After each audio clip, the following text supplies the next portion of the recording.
Hi there, I'm Reed, and I have here Patrick Mckenzie with me at MicroConf in Prague, and we're just going to talk a little bit about email marketing. So, Thanks very much for having me. well, thank you for being here. So, what do you think that is the most important thing about email marketing for businesses? What kind of difference do you think it can make? Honestly, I think the most important thing about email marketing for businesses is that they actually do it. I know a lot of businesses which say, oh yeah, we've heard the stats, we know that email sells more than any marketing channel on a per contact basis, but we don't actually have someone who does that in our company, or we're doing it in only the most superficial manner, which is doing maybe a newsletter to your entire mailing list every month.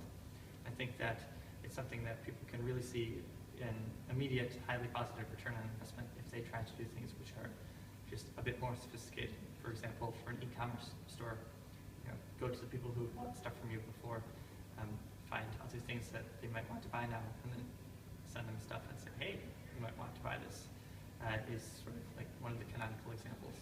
Or for a software company, offering people the opportunity, you're paying monthly for the software, but since you plan on using it for a while, why don't you try upgrading to the annual plan, and we'll give you a free month off. Or even just sending people not commercial messages, but things they will love and enjoy. One of my favorite companies doing it is called Wistia. They do online video hosting, and so they win every time their customers learn how to do video better.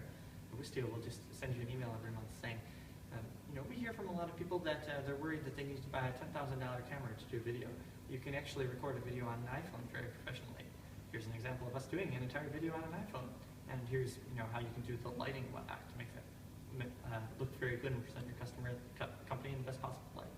And that's obviously very successful for Wistia if it convinces people to continue using their service, or to actually get over the hump of creating video and needing a place to host it. Can you speak about a specific case that you've worked on where you've implemented email marketing, what the situation was before, and what happened after you implemented email marketing for them? Or improved it? So I'll have to file off the serial numbers for some of these anecdotes, but I was once working with a software company on something unrelated, and it was 4:45 in the afternoon, and we thought, well, we only have 15 minutes left in the day, so we might as well leave early. And I said, wait, we can do something worthwhile in 15 minutes. Why don't you show me a list of all the customers that you have who they have a quota of, say, 100 units of whatever it is that we sell monthly. Why don't you show me everyone who's using more than 80 units of that thing monthly? We had a list of their email addresses. Said, we're going to send all these folks an email and say, hey, thanks for using our service every month. We know that you're using over 80% of your quota. You might be a little worried about that, because you might think, oh, we could get shut off or have an overage charge regarding that. That's not actually how we do business. But since you don't want to worry about this ever, why don't we just get you a little more overhead by stepping you up to the next higher plan? And to make this a very easy decision, we'll give you a 15% off the next higher plan for the good of your lifetime with us if you click here and upgrade now.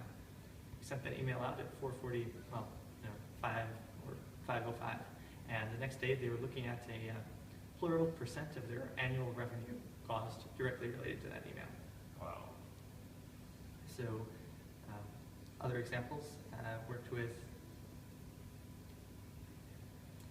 I generally work with software companies, but I've seen software companies which have increased the percentage of free trials which convert into paying customers of the company by, in some cases, close to double, just by having a good email retention strategy in the first month to get people over the hump of using the software, give them getting started guides, let them know that the team is there for them if they have any questions, get them overcoming issues with using the software, basically create the groundwork for their success.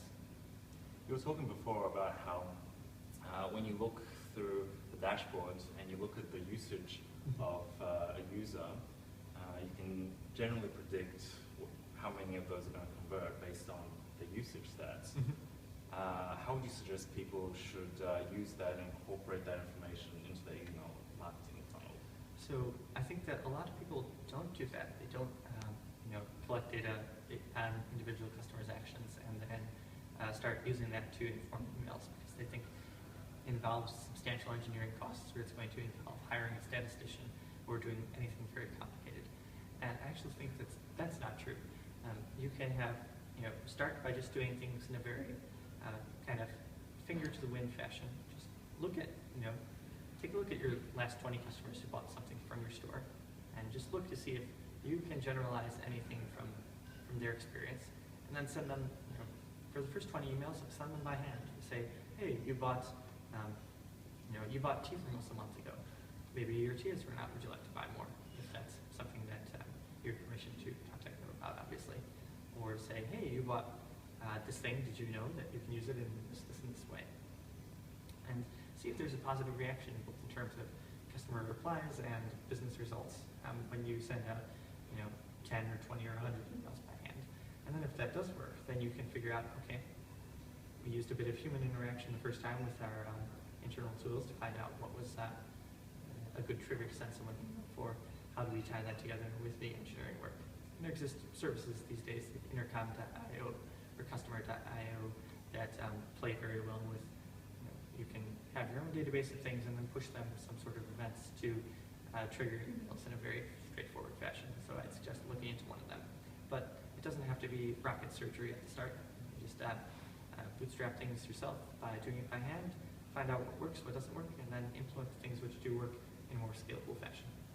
Nice. And from your own experience with some of these clients, do you find that they usually are using an email list, or they're not using it at all? So I work with software companies. Software companies are often created by technical people, and often relative to other companies, they're generally underinvested in marketing. So maybe half of my clients would have no use of email for business purpose, and the other half would, or no concerted use of email, I should say, and the other half would have, at max, a monthly newsletter that went out to an entire static list. So newsletters are wonderful tools. They're well understood in the industry, and I will never rag on them for being unsophisticated, because they're worth billions and billions of dollars to companies. Amazon and the Amazon monthly newsletter is probably equivalent to a nation state in terms of the amount of revenue it brings in. But being that they didn't use the easiest thing to do, which was that monthly newsletter, they were certainly not doing much more complicated things on top of that in most cases. So if you're not already doing a monthly newsletter, that's an excellent first step. Just to get you in the rhythm of sending out emails and having someone actually work on it every month. And that's a deep, deep topic that you can get into on optimizing, but in general, you'll send much more you'll improve your business results, get more sales, happier customers with email that you actually send versus email that you don't send. Email that is not sent does not typically result in sales. Somebody who is just starting out with emails, what would you recommend for them to do? Somebody who wants to sell a product, whether it's software, an app. The number one thing I would recommend to do with emails is to first start by teaching people. You can think of good content which would make a tutorial post for your blog or whatever. You can repurpose that exact content or write similar content in an email. Maybe come up with a few of them in similar themes and say, hey, if you give us your email address, we'll send you a 5-part guide, free course delivered over email is kind of that I like. A free course delivered over email on the subject that we happen to be experts about. And just start teaching. Give people a reason to trust you, a reason to look with delight when they see your name in their inbox. And then towards the end of that, you can have a call to action which asks them to actually purchase something from you or deepen the relationship with your company, maybe by speaking to a sales team or coming back to the website or trying out a demo of your product. But in the beginning, just focus on building trust and building their perception of your expertise on the topic of your mutual interest. Can you run just very quickly just about how you launched Lifecycle Emails, your course? Sure. So I had a course, a paid course about doing Lifecycle Emails. So generalizing this to launching a paid product, what I did prior to even starting producing the product was I created a page on my website that said, for people in my industry, you have a few reasons already that you should be trusting me, and here's a brief sample of a 15-minute video which explains something that is useful for you. And I will give you the rest of that video, 45 more minutes of awesome stuff, if you give me your email address in exchange. And in addition to giving you this video instantly when you give me your email address, I will also send you something which you will like roughly every week to 2 weeks. And then for the next several months, I did just did exactly what I promised. I would send out an email. My business is software, so other entrepreneurs in the software space might wonder about how do I price the software that I'm going to sell. So I would send them, my thoughts on pricing. And because my voice, editorial voice when I'm writing tends to be a little on the long side, I'd write 2,000 words of advice on pricing, and come back 2 weeks later with, let's talk about how you sell software to enterprises. 2 weeks later, let's talk about how you can have very reliable software by improving some of your engineering practices. And I would continue talking about this for a few months while I was building my product. And then I said, okay, when I thought I was about ready to launch in a month, I said, How many people do you have on your list when you were about to launch? when I was about to launch, I think I had 3,000 or 4,000 on my list. That's a high number, but you can actually, even if you have no pre-existing audience at all, you can have hundreds of people sign up. Just do a landing page that you just spread around on Twitter or wherever in your community. And even 300 or 400 is much better than 0. Yeah. So when I was getting ready to launch my thing, I said, okay, in about a month, I'm going to release a paid product on this topic of lifecycle email for companies. In the interim, I'm just going to teach you a little bit about some case studies of using a lifecycle email, stuff you can implement in your own business. And for the next month, rather than having sort of eclectic topics every week to 2 weeks, I said, we're going to talk email, and more email. A bit recursive selling email products over email, but that's where I was. And so in the month, I built up anticipation of, wow, email seems really useful, something I can use for my company. I said, okay, all right, I know folks, some of you are probably tired about email, that's okay.